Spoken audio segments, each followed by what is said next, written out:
And we're back, y'all. Again, I am Parker Glick, council member on the Georgia Council on Developmental Disabilities, media coordinator with the statewide Independent Living Council. And today is Advocacy Day at the Capitol, the first one of this legislative session. And I am accompanied by Reverend Butch Brosman, Judas Priest, and birthday clown extraordinaire. Fantastic. So what brought you to this Advocacy Day? Well, I'm part of an organization, ADAPT. I help run the local chapter for here in Georgia, Georgia ADAPT. So ADAPT is a civil rights disability group that's about taking direct action towards meeting our ends. Interesting. I think I've heard of ADAPT. If y'all have heard of ADAPT, please like this video. And we're going to talk about the DD waivers, because that's today's topic, right? What do those mean to you? Well, it means pretty much vital functional life services for people who rely on them.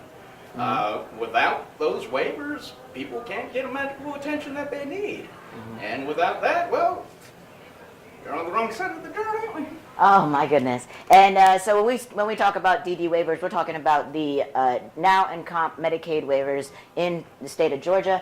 And I know that you're going to potentially have an opportunity to speak with your legislator later. Yes, we're going to be speaking with my local representative, my local senator, and also a local senator that is on a subcommittee addressing this exact issue.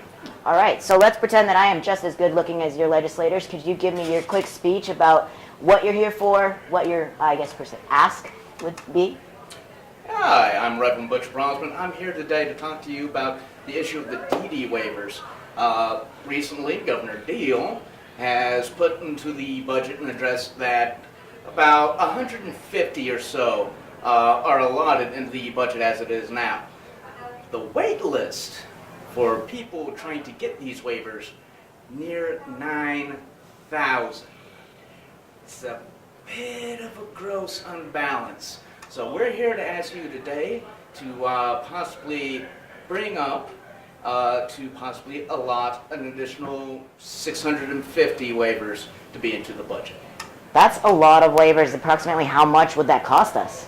It's going to cost about a grand total of $15 million. Whew. Well, I will do my best with that, but since I'm not really a representative or senator, I will not be able to do that. So we're going to now ask you, if you had an opportunity to speak with your community, folks behind that door, how would you go about empowering them, giving them that vote of confidence to go up to the ropes and speak with their legislators?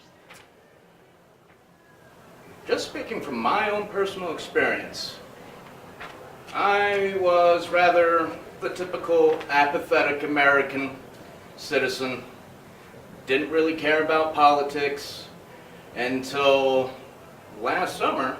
I was seeing disabled people like myself fighting and protesting at the Senate in Washington in order to save Medicaid. And that inspired me to say, well, if they could do it, why can't I?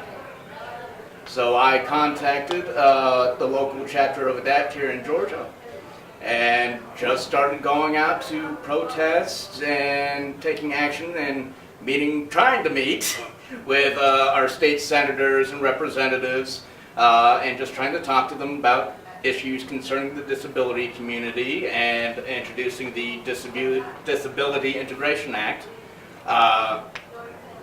Now, months later, I'm sort of in charge for helping run ADAPT for the whole state of Georgia. Anybody can do it. This is your country, your lives. Stand up, do something. Awesome. Well, thank you so much for your time, Butch. I really appreciate it. I know the folks online appreciate it. Is there a way that they can find you on ADAPT, or you said Georgia ADAPT, right? Georgia ADAPT, yes. We do have a Facebook page, Georgia ADAPT, or you can shoot me personally an email at adaptgarev@gmail.com. Sweet. And again, this was Georgia Council on Developmental Disabilities Advocacy Days. If you guys have any questions about the other advocacy days available throughout the next couple of months, check us out on our website at gcdd.org.